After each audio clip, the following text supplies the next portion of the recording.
šodien mūs sagaida ļoti karsta cīņa Optibet hokeja līgas pusfināla sērijas 3. spēle starp Kievas Capitals un Mogo RSU. Labi iztīra redzamību Henrijam Ančam. Turpinās šis pozicionālais uzbrukums, arī diezgan operatīvs ir samainīts sastāvs. Un tagad arī aizstāv Anču, dzan prom no savas vārtu priekšas Mogo spēlētāju pretiniekus. Ciprus nedaudz vairāk kā minūti. Pirms pamatlaika beigām izlīdzināja rezultātu. Sarkanis vārtu virzienā met pa vārtiem un tālāk lieliski Voris ripu savāc.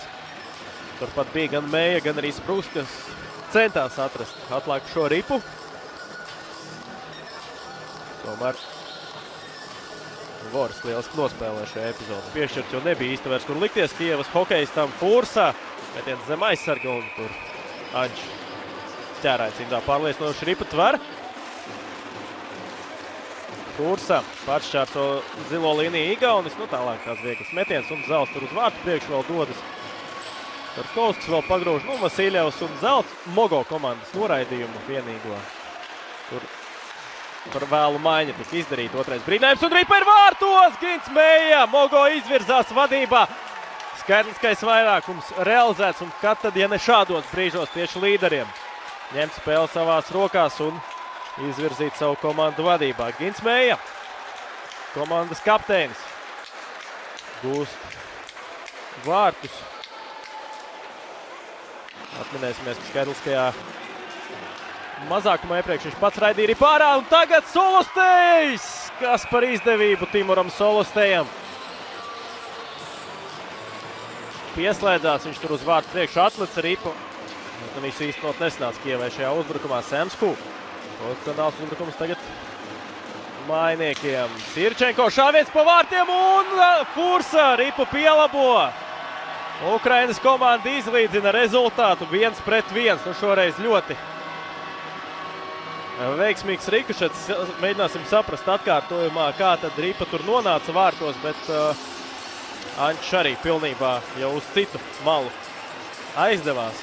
Gavelē arī Ukrainas komandas atbalstītāji. Jā, kas par hokeju abās pusfināla sērijās, arī pēc tādas vairākus gadus. Un tagad Jansons, ko dara Kieva? Apgriež spēli kājām gaisā Ukraiņu un Eduards Hugo Jansons, galvenais bombardieris šajos playoffos Kievas Capitals, gūst šajā sērijā jau 3. vārtus un playoffā šie latviešu aizsargam ir jau 7. Sprūkts iztraucē pēdējā brīdī Augstkalns Sprūktam. Tur arī Gints Mēja ļoti viltīgi meklē brīvu pozīciju. Un ļoti novērš uzmanību arī Jansonam. Un līdz ar to, un tagad Mēja! Novērsa uzmanību šoreiz ne tikai Kievas skatītājiem, bet arī man, ja godīgi. Gatis Sprūkts un Mēja panāk 2-2. Komandas kapteinis atkal ir precīzs. Un arī tāda saraustīta sezona Gintam Mējam šogad savāc. Ripu ir vēl spēki. Tagad šim Mogo virknējumam Ansons pret Vori un Voris. Ar ķērājcindu ripu atvaira lielisks moments. Tagad Kristaram Ansonam. Aizsargs Zemītis labi tiek galā ar Kovaļčuku. Tāds ļoti mērķtiecīgs reids. Tādi laukuma vidum.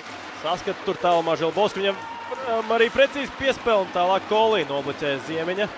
Metienu Kolī tālāk gan kļūda. Feņenko vārtu priekšā Ziemiņš viens pats. Želbovskis kas par pauzu un tuvai augšējā stūrī neprecīzs metiens. Nav ripu uzreiz nofiksēt. Tālāk Želbovskis tiek dzīts prom. Arī Ziemiņš iesaistās. Tur